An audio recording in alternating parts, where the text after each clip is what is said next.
Hi everyone and welcome to the garden. It's Easter weekend. No, it's not been as warm as it was last week, but the sun's still come out and it's been a great day to actually get on out here. Personally, if I look tired, it's because I've been moving a load of York stone. I've got about 5 or 6 tonne of all kinds of different blocks. So today I've been dragging them around the back of the house, getting them ready, and my plan is to, at some point over the next week, begin at making a wall around my jungle clearing area. I just think the combination of that aged York stone and the jungle plants, especially in an area that gets a lot of shade, it should really create that sort of lost city type atmosphere. But we'll see. I won't aim too high. I just want to get a few in place first and see the sort of look that it's going to create. Today's video is all about Phormiums. Phormiums like this yellow wave behind me. And whilst they're relatively common, even if you're fairly new to tropical gardening, you might be familiar with the plants. They've got these big strap-like leaves, and you often see them a lot in council plantings on roundabouts or small borders at the side of the road. But that doesn't take anything away from them. I think it's purely because they're that easy to grow, they need very little maintenance, they're tough, colourful, they can soon get to a dramatic size. So really, the fact that they're common shouldn't put you off growing them as part of your tropical garden, and if anything, all those attributes mean that they're a great way of getting colour into your garden 365 days a year without needing to worry about hardiness or any extra care.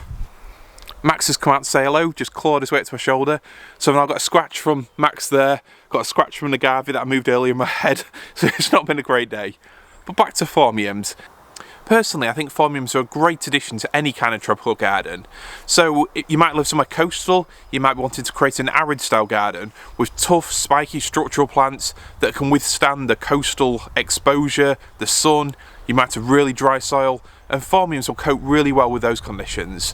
But equally, if you wanted to create a jungle garden, or you might have a small city garden that you need to look great all year round, then they'll bring that colour all the way through winter. They're tough plants, and they work really well with all kinds of palms, bananas in summer. They just fit in well.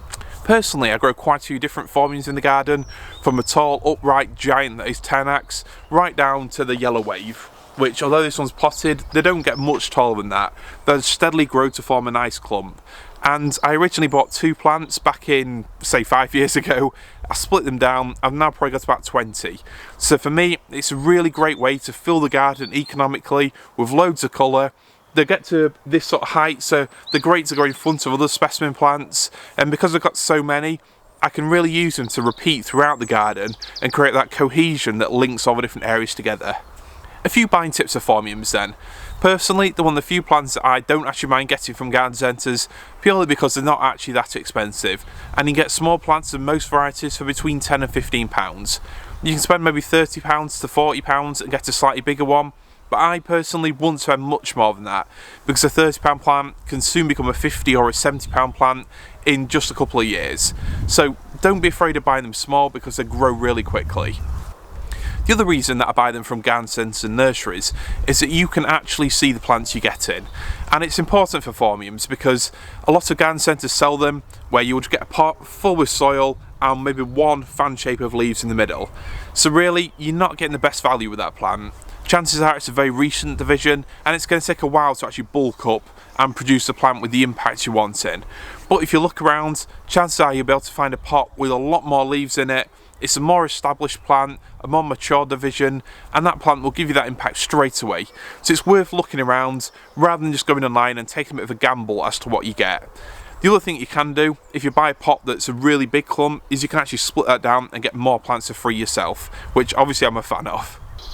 My next tip would be, once you've chosen a Phormium out that you like, just have a quick Google of it before you pay for it and take it home, and that's so you can see its mature size.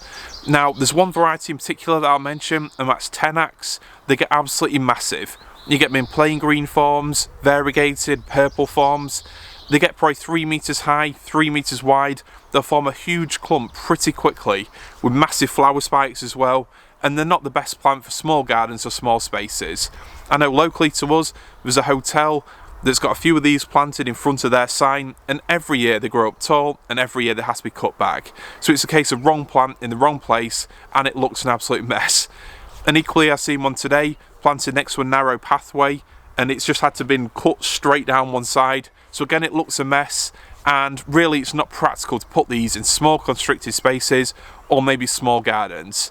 There's other varieties that are so much better for that. So just have a quick look before you take it home and make sure that it's the right plant for the place that you've got in mind. My next tip is about hardiness. Now, all Phormiums are tough, they're all frost hardy, and they can all take a decent amount of cold.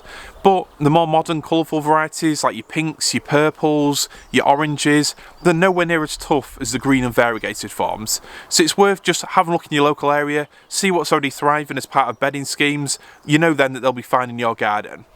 But if you definitely live somewhere colder, more exposed, then personally I'd go for one of the green or more traditional variegated ones, because then you know it's going to thrive and you know it won't look tatty after winter. Having said that, most varieties should be fine in most gardens, most winters. It's only really those very cold winters that happen occasionally that's going to cause damage. So in general, most Phormiums should be alright, but if you're not certain, or you live in somewhere that's maybe more rural, I would go for one of the green or variegated forms. They still have a massive presence in your garden, they still give you great structure, but they're maybe not quite as colourful as the oranges and the pinks. In terms of care then, as I've already said, they're very easygoing, low maintenance plants, and when it comes to additional watering and feeding, they don't really need it. Sure, they'll grow faster and stronger with it, like any plant would, but they only really need a bit of extra water if they're either settling in or there's a real drought period.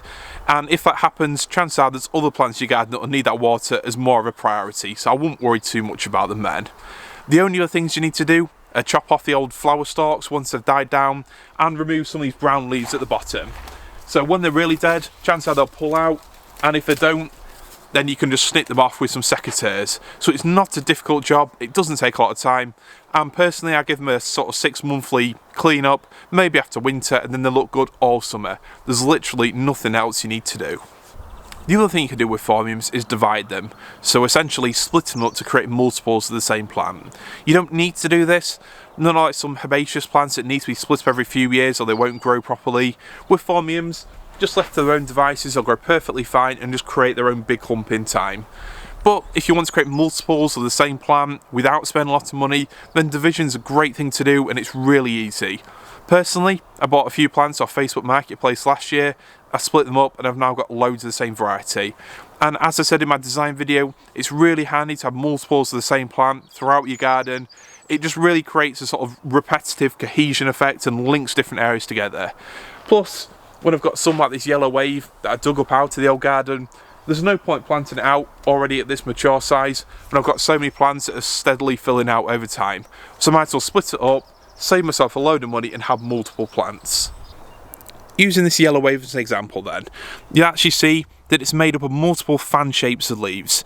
So in theory, you could take each one of these individual fans, rip it apart, and that would be its own plant. And I did this last year with a clump, and I actually made about 13 or 15 individual plants from just one. But what I found is if you make them too small, then each plant hasn't got a lot of root, and it can take longer to establish. So what I'll probably do this year is take this plant, and maybe make it into 4 or 5 individual plants, which should all have a lot more root and establish a lot quicker. So it's really simple to do, and I'll just go through it now. The sun's just gone down and already it's a lot colder. So, yellow wave then, how to split it up. First thing, this one's potted, is take it out the pot. So for that, you don't need to be too gentle with these, they're really tough plants. And potentially you can just tap it on the side or give it a bit of a kick like that. And then it should come out of that pot a lot easier. Might be a good idea to wear gloves because they can be quite sharp.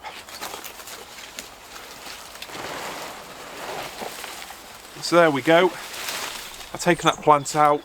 This one was actually grown in coir, and as you can see it's rooted really well. I will be looking at coir as a growing medium in a future video, but it's one of my top recommendations. It's so much better than peat based compost for the environment and for getting plants to root in. So this has just been in this pot since last summer, and you can see already it's filled it pretty well with roots. So when it comes to dividing it then, you need to roll that plant around and just look to try and find the natural place to split it up. So with this one,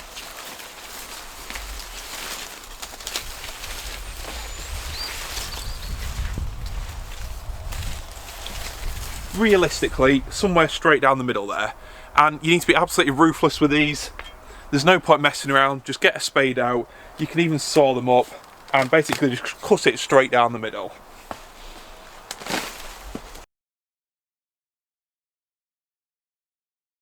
A bit of hacking around later then, some with a spade and some just rip them apart with my hands, and I've got a few clumps like this.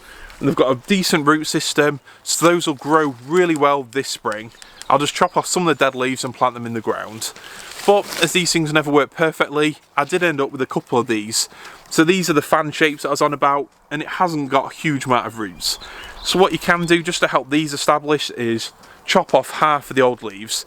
So essentially what you're doing is just removing some of that leaf volume to hopefully balance out the fact that it's lost a lot of roots. It won't lose as much water through them and it'll settle in a lot quicker. So hopefully you've seen just how easy it is. Just basically get a spade, get a saw, look through it, find the best angle that you can do to keep a lot of that root attached to a lot of the fans, and just go for it. They're really tough plants, and to be honest, I don't think I've had a single one actually die on me, touch wood. So even if it doesn't work really well, then they should still be absolutely fine. So there we go. Phormiums, they're a really easy plant, they don't need a lot of looking after, they look colourful all year round, and they're easy to split up and make more new plants for free. So what is there not to like? Thanks for watching.